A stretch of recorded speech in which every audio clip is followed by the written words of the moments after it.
सावधान India Delhi fights back में आज जो घटना हम आपके सामने लेकर आए हैं वो दिल दहला देने वाली है।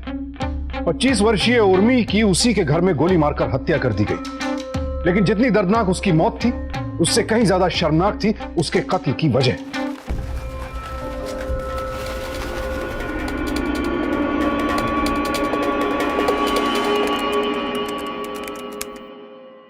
ले लो, केले ले लो, संतरे ले लो, अमरूद ले लो, ताजे फल ले लो, ताजे फल।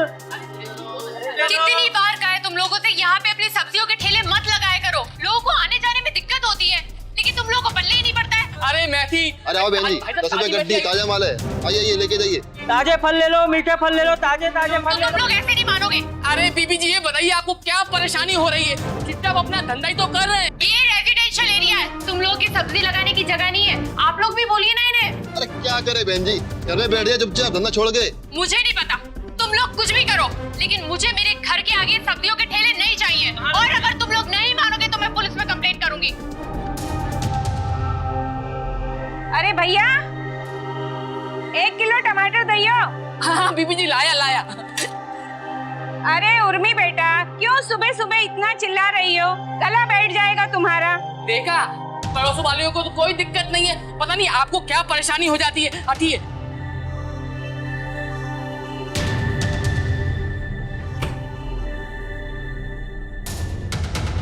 माँ इतनी जल्दी डॉक्टर को दिखा के आ गई? फिर किस बात पर इन लोगों से झगड़ा किया तूने? कुछ नहीं, वो ऐसे ही। क्या जरूरत है हर जगह झांसी की रानी बनने की? कितनी बार समझाया है। अरे ये ठेले वाले लोग बहुत टेढ़े होते हैं, समझ में नहीं आता तुझे?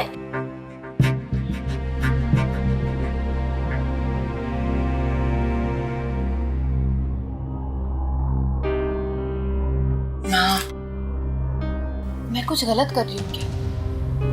नहीं ना, तो फिर मैं क्यों डरूं?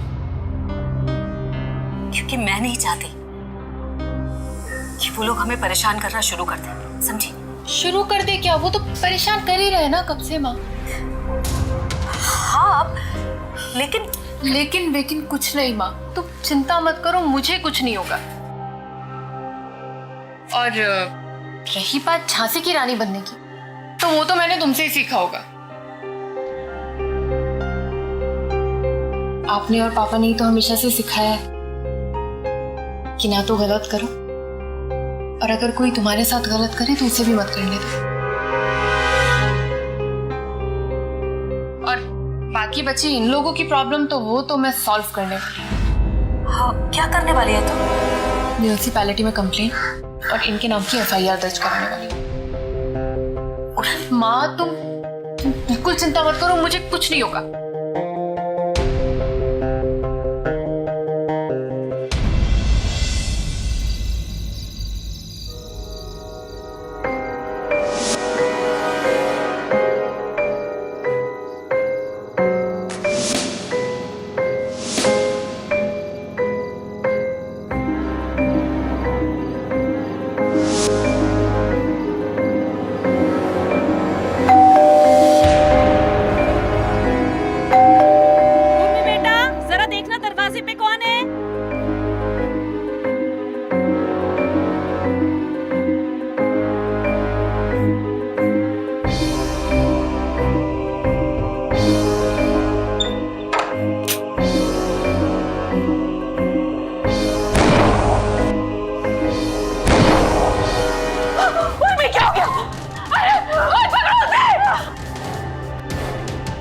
अपने पिता के निधन के बाद वो अपनी मां का इकलौता सहारा थी।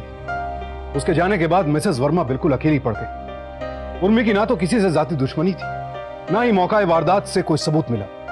ऐसे में पुलिस के लिए तहकीकात को आगे बढ़ाना बेहद मुश्किल हो गया। इस केस में एक और पेचीदगी ये थी कि उर्मी की हत्या किसी लाइसेंसी बंदूक से नहीं, एक देसी कट्टे से की गई थी।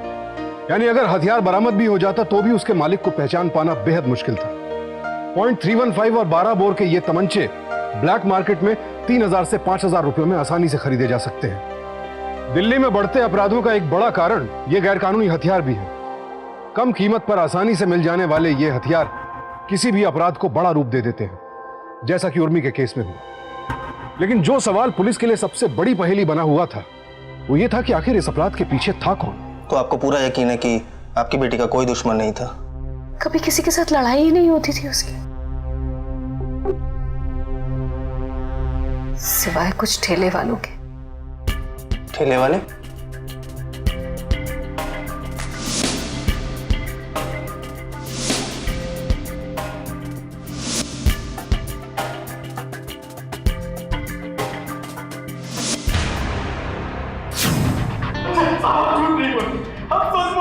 हमने कुछ नहीं किया साहब, हमें विश्वास कीजिए।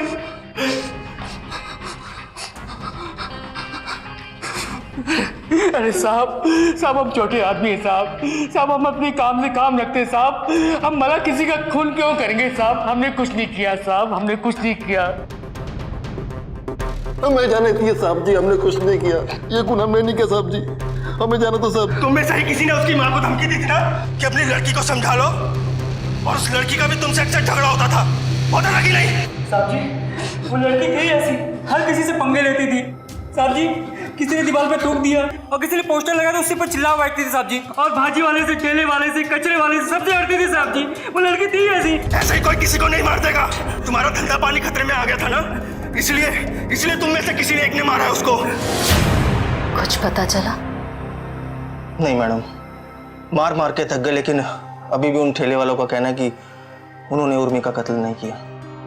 तो इंस्पेक्टर वो खुद से तोड़े ना कबूल करेंगे कि मैडम उन्होंने? हमने 3rd डिग्री भी यूज किया है, अगर उनको कबूल करना होता तो अब तक वो कर चुके होते।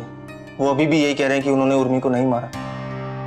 हम लोगों ने उनके घर पर रेड भी पड़वा दी, लेकिन हमें वो हथियार बरामद नहीं हुआ।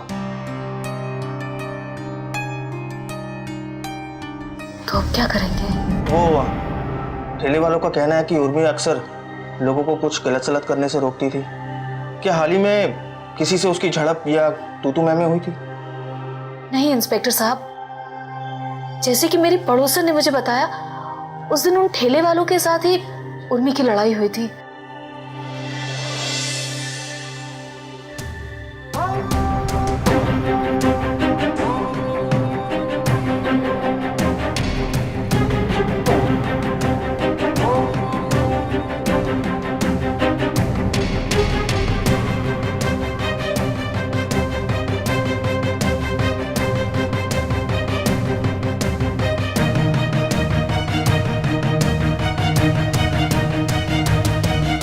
याद नहीं आ रहा है।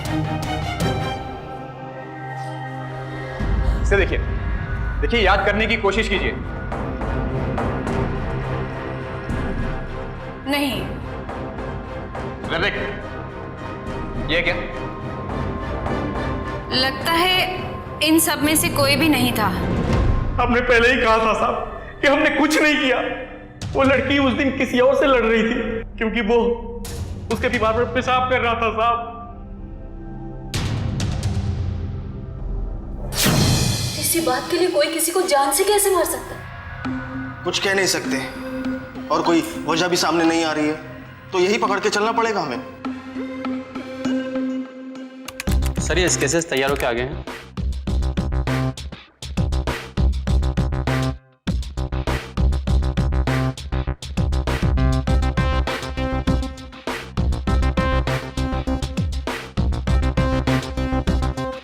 आपके पड़ोसी और ठेले वालों ने जो हुलिया बताया था, उसके बिना पर हमने ये स्केच तैयार किए। देखिए इन्हें एक बार।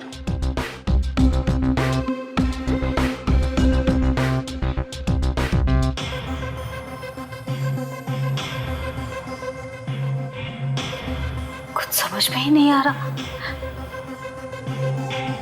ये तो अलग अलग आदमी है। वही तो, तीनों आई विटनेस ने अलग अलग हुलिये बताए, इसलिए उस आदमी को पहचानने में बहुत दिक्कत हो रही है। लेकिन फिर भी मैंने ये स्केचेस सारे पुलिस स्टेशन में भेज दिए। देखते हैं शायद किसी का चेहरा किसी से मिल जाए। कब तक कुछ पता चल जाएगा इंस्पेक्टर साहब? देखिए स्केचेस इतने अलग हैं कि सच कहूं तो मुझे नहीं लगता कि इनसे कोई फायदा होगा।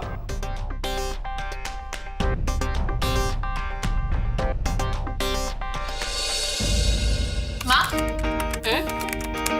क्या बना रही हो? पालक पनीर। माँ ये छोड़ो ना, मुझे वो चना आलू बना के दो ना।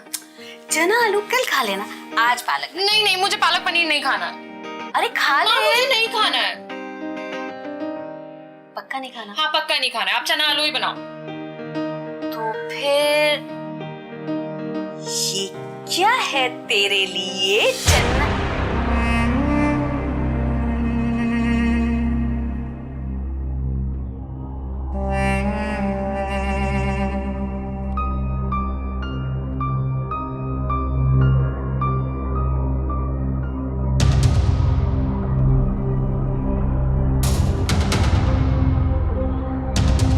इंस्पेक्टर सचिन और उनकी टीम ने तीनों स्केचेस के आधार पर उर्मी के कातिल की तलाश तो शुरू कर दी, लेकिन वो अच्छी तरह जानते थे कि बिना किसी पुख्ता सुराग के उसके कातिल को ढूंढना नामुमकिन था।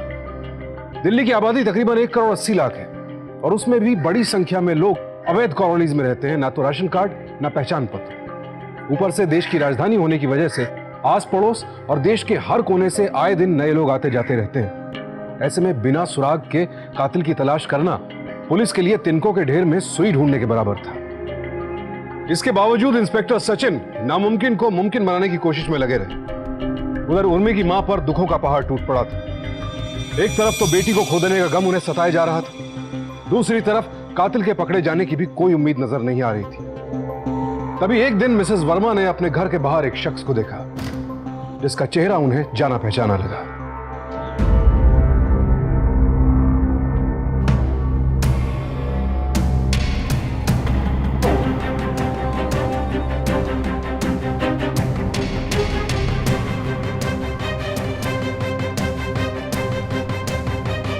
तूने ही मारा है ना मेरी बेटी को? क्या? उस दिन तुम ही झगड़ रहे थे ना मेरी बेटी के साथ? तुम ही ने मारा है ना मेरी बेटी को? सुनो, तुम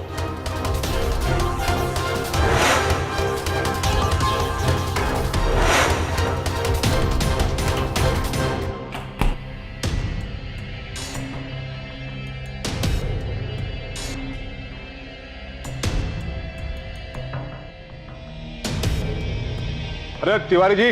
हाँ नमस्कार पांडे जी। हाँ एक मिनट पांडे जी, जल्दी करो ना, ऑफिस के लेट हो रहा है। ये लीजिए। हाँ तो चलो देना।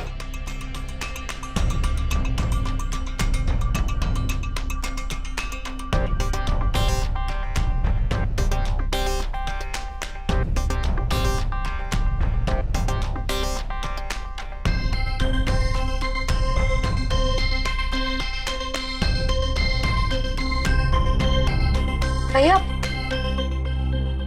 वो आदमी कौन है जानते हैं आप? किसको? अरे जो अभी भी आपकी दुकान पर आया था, जिसके पास काले रंग का बैग था, मूंछों वाला आदमी। अरे जिसने आपको पान के पैसे भी नहीं दिए। कौन? वो पांडे जी? अरे मैडम वो हमेशा पैसे देते ही नहीं है। ओह, पांडे जी नाम है उनका। क्यों? पैसे क्यों नहीं देते? अरे मैडम जी अब क्या बताएं, कुछ साल पहले मेरे घर की पानी की लाइन खराब हो गई थी और ये जो पांडे जी हैं ना, ये जल विभाग में काम करते हैं। बस उसी एक एहसान का अब तक बदला चुका रहा हूँ, उनको मुफ्त में पान खिला खिला के। अब एहसान से ज्यादा ही खिला दिया समझिए। लेकिन आप क्यों पूछ रही हैं? कुछ नहीं भैया, ऐसे ही।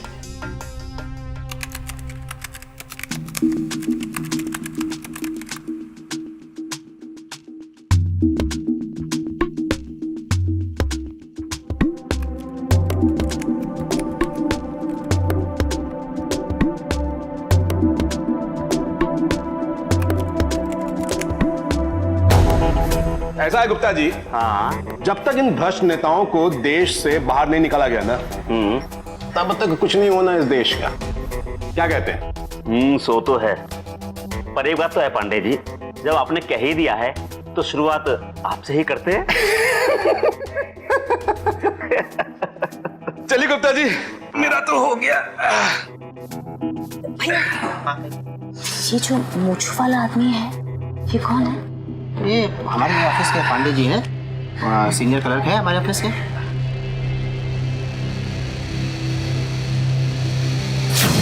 एक मिनट, आप ये कहना चाहती हैं कि आप उस आदमी का नाम जानती हैं जो आदमी आपके घर के बाहर पेशाब करता है और उसी ने आपकी बेटी का भी मर्डर किया?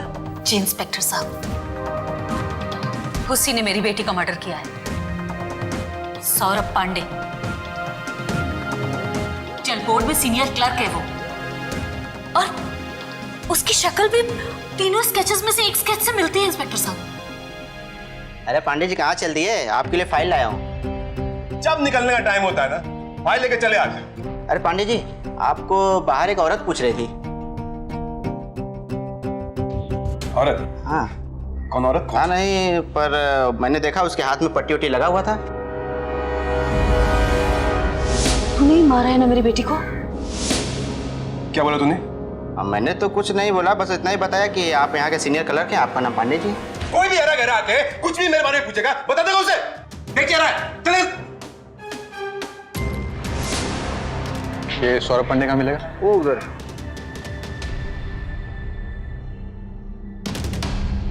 सौरभ पांडे जी।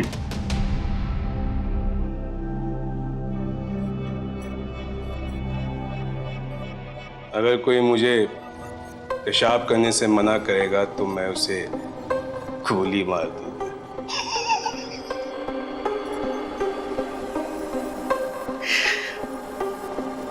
इंस्पेक्टर साहब, मेरे पास ना फालतू चीजों के लिए टाइम नहीं है। मेरे घर में बीवी है, बच्चे हैं, मुझे लेट हो रहा है, तो सो प्लीज मुझे जाने दीजिए। पता नहीं क्यों, लेकिन मुझे पूरा यकीन है कि ये खून तूने ही किया है। बोल, 21 तारीख की रात को उर्मिला को गोली तू नहीं मारी थी ना? अरे आपका दिमाग खराब हो गया है। कौन उर्मिला? किसके घर के बाहर गोली मारी थी? क्या बोल रहे हैं आप? आपको कोई नहीं मिला तो आप बिना बात के मुझे अरेस्ट कर लेंगे क्या? सिस्टम नहीं है क्या यहां पे? 21 तारीख ना? 21 तारीख कह रहे हैं ना? इंस्पेक्टर साहब, मैं 21 तारीख को इस शहर में था ही नहीं। कहां हो गया हुआ था? जाके ना मेरे ऑफिस में जाइए और मेरे जाके रिकॉर्ड चेक कीजिए। सर, ये जल बोर्ड के लीव रिकॉर्ड्स।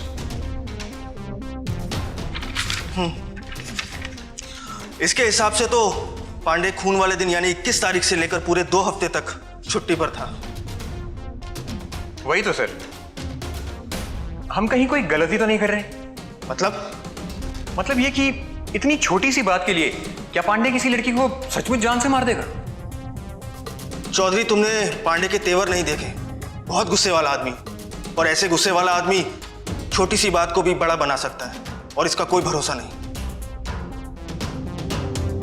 तुम एक काम करो, तुम पांडे की बीवी से पूछताछ करो। मैंने कहा ना कि मेरे पति ने कुछ नहीं किया है। हम लोग तो 21 तारीख की सुबह सुबह ही गांव के लिए निकल गए थे। हाँ, मतलब 22 तारीख को सुबह निकले थे ना आप? नहीं, हम लोग 21 तारीख को ही निकल गए थे। चलिए ठीक है।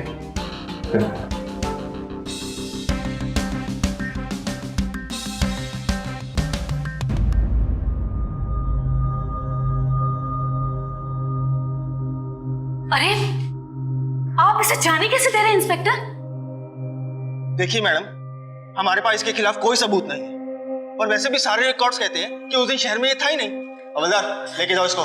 इंस्पेक्टर, अगर सबूत नहीं है तो क्या ऐसे जाने देंगे आप इसे? मैं वो सब कुछ नहीं जानती। इसी ने मारा है मेरी बेटी को। मेरा दिल कहता है इसी ने मारा है मेरी बेटी को। अरे मैं क्यों मारूंगा तेरी बेटी को? सुन, क्या लगा रखा है? मैंने मारा है, क्या है? हाँ, तूने मारा है मेरी बेटी को। बस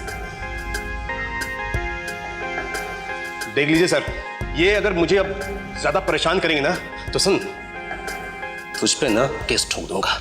केस करेगा तू मुझ पर? जो करना है ना जाके कर ले,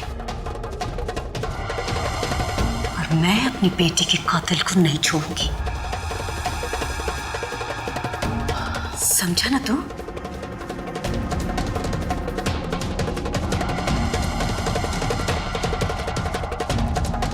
कानून सबूतों और गवाहों के आगे मजबूर था। आरोपी के आसपास शक का शिकंजा जरूर कसता जा रहा था, लेकिन मौका वारदात पर चश्मदीद गवाहों की नामौजूदगी केस की गति को रोक रही थी। अब तक ना तो कत्ल के लिए इस्तेमाल किया गया हथियार बरामद हुआ था और ना ही कत्ल की कोई ठोस वजह सामने आई थी। अब कानून के दायरे में रहकर इंस्पेक्टर सचिन के लिए आगे बढ़ना बेहद मुश्किल था, लेकिन एक मां अपनी बेटी को इंसाफ दिलाने के लिए किसी भी हद तक जाने के लिए तैयार थी।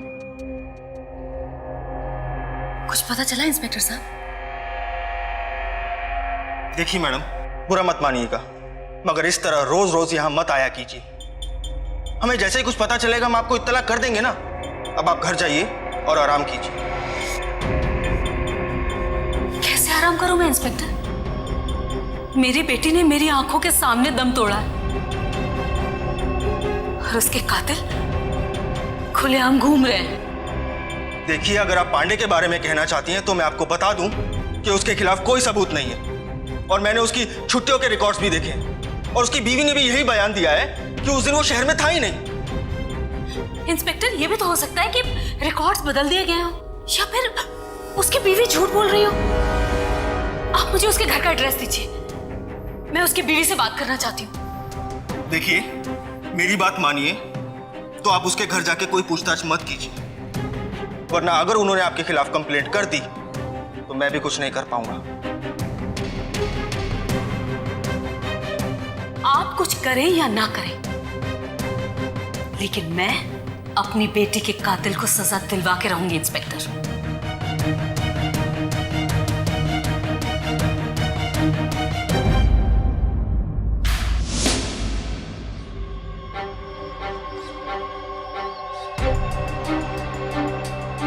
मैडम, ये रहा पांडे जी का एड्रेस मैडम।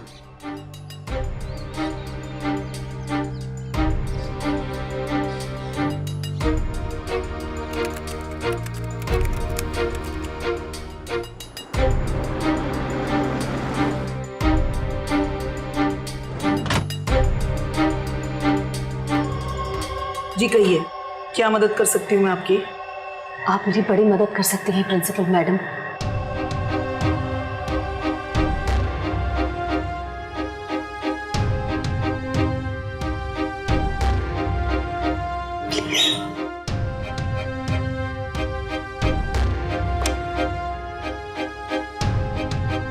वैशाली, मुझे 3rd और 4th क्लास के अटेंडेंस रिकॉर्ड चाहिए अभी।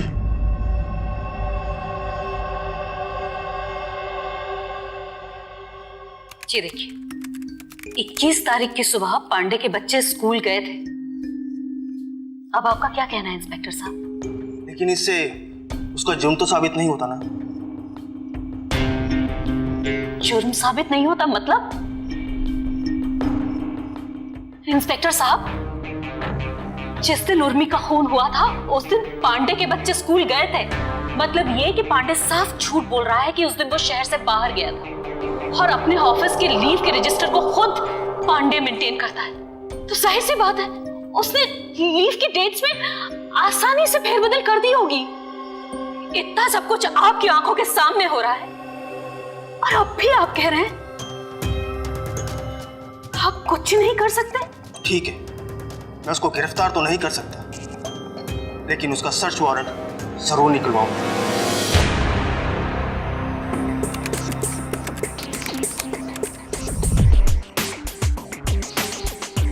नहीं सर, पूरा घर छान लिया लेकिन कहीं कोई गन नहीं मिली।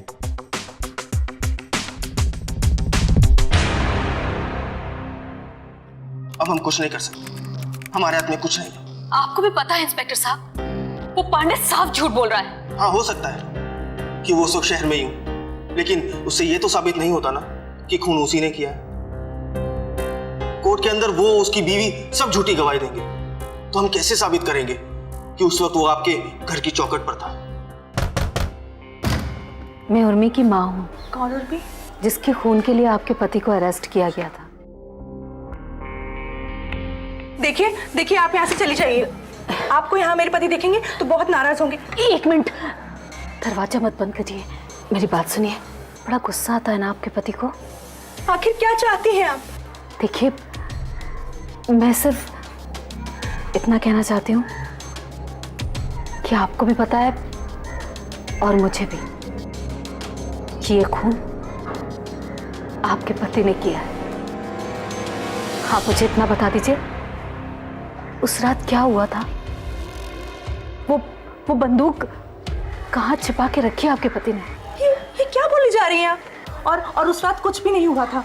और आज के बाद यहाँ नहीं आइएगा। अरे सुनिए, आप मेरी बात सुनिए, मेरी मदद कर दीजिए, एहसान होगा।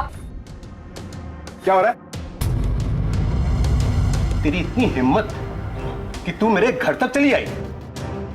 चल चल निकल बाहर निकल। नहीं जाऊंगी, जब तक तू सच नहीं बोलेगा मैं यहाँ से नहीं जाऊंगी। नहीं जाएगी? तेरे को तो मैं क्या करेगा तू? क्या करेगा? मरेगा मुझे? जान से मरेगा मुझे? जैसे मेरी बेटी को मारा था वैसे? मार मुझे, मार मुझे। मारता क्यों नहीं है तू? मार। चुप क्यों है? बोलता क्यों नहीं? बोल सबके सामने बोल। ए, क्या हो रहा है? नौटंकी चली यहाँ पे? आए? आप अपने घर निकलो।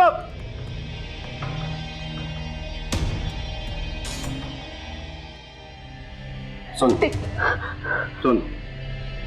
तेरे को ना मैं अब सबक सिखा के रहूंगा। चंदर, दोबारा दरवाजा मत खोलना इस औरत के लिए। ये पांडे अपने पास कोई हथियार वगैरह रखता है क्या? जैसे बंदूक, पिस्तौल, कोई कट्टा वगैरह? कभी आपने उसे कुछ लाते हुए अपने साथ देखा हो? बताइए ना, देखा है क्या आपने कभी? अरे मैंने कहा ना, मुझे कुछ नहीं पता पांडे के बारे में। अरे क्यों परेशान कर रही हैं आप? लेकिन कभी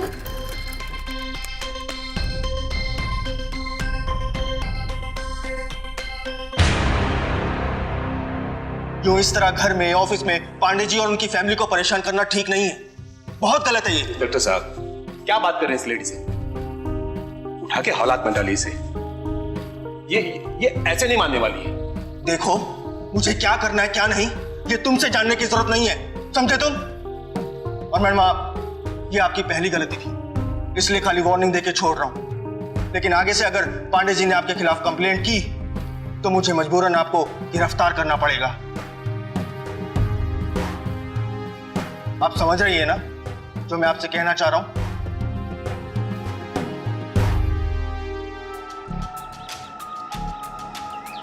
ये लो।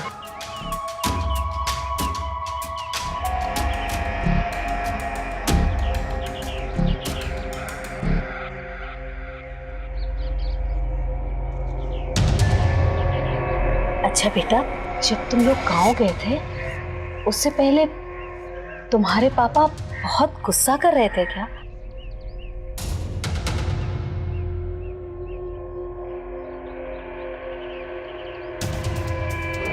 हाँ, उन्होंने मम्मी को भी मारा और मम्मी उनको वो कपड़े जलाने नहीं दे रही थी।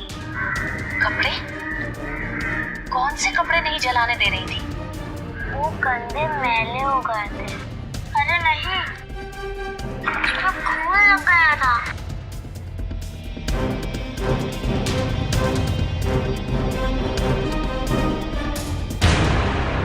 आप हार नहीं मानेंगी।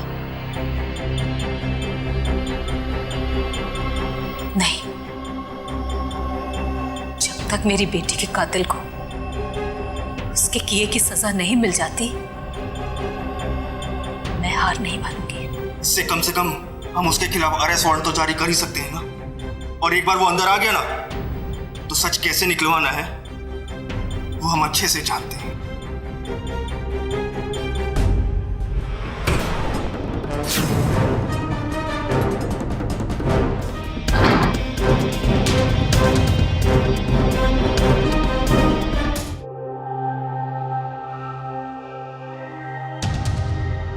हेलो मैडम, पांडे की बीवी ने उसके खिलाफ गवाही दे दी है।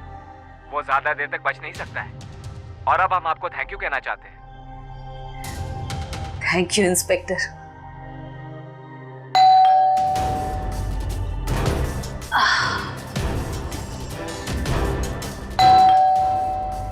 अरे कौन है बाबा जो इतनी जल्दी में है? आ रही हूं।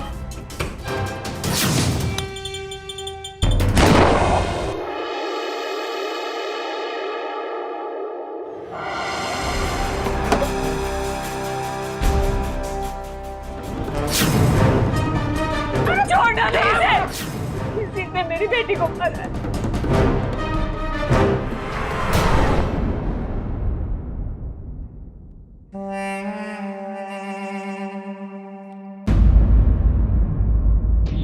मुझे अपनी बेइज्जती बर्दाश्त ही नहीं हुई। खून खौल रहा था मेरा।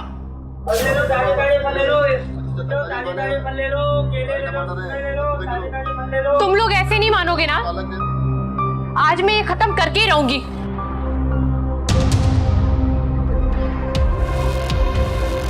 क्या कर रहा है?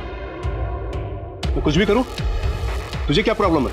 प्रॉब्लम है क्योंकि तू मेरे घर के बाहर खड़ा होकर गंदगी कर रहा है। चल चल, तमाशा मत कर। मैं तमाशा कर रही हूँ। क्या हुआ, शर्म आ रही है?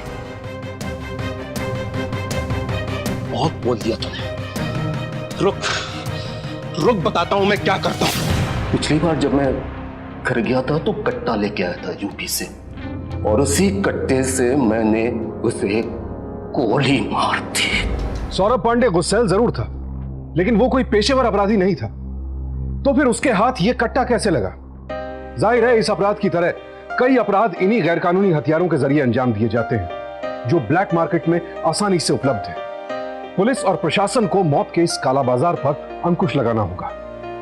उर्मी को तो नहीं बचाया जा सका, लेकिन उसकी मां ने अपनी आवाज बुलंद करके यह साबित कर दिया कि अपराधी चाहे कितना भी शातिर क्यों ना हो, उसे पकड़ना चाहे कितना भी मुश्किल क्यों ना हो, अगर दिल में जुर्म के खिलाफ जंग की लौ जल रही हो तो जीत इंसाफ की ही होती है। हम उनके जज्बे को सलाम करते हैं और उम्मीद करते हैं कि दिल्ली को स्वच्छ और सुरक्षित बनाने में हम सब अपना योगदान देंगे और अपराध रहित दिल्ली दूर नहीं की मुहिम यूं ही चलती रहेगी। अब मुझे सुशांत सिंह को इजाजत दीजिए। जल्दी फिर मुलाकात होगी गुनाह और गुनहगार को मात देती एक और सच्ची कहानी के साथ। सावधान इंडिया, दिल्ली फाइट्स बैक।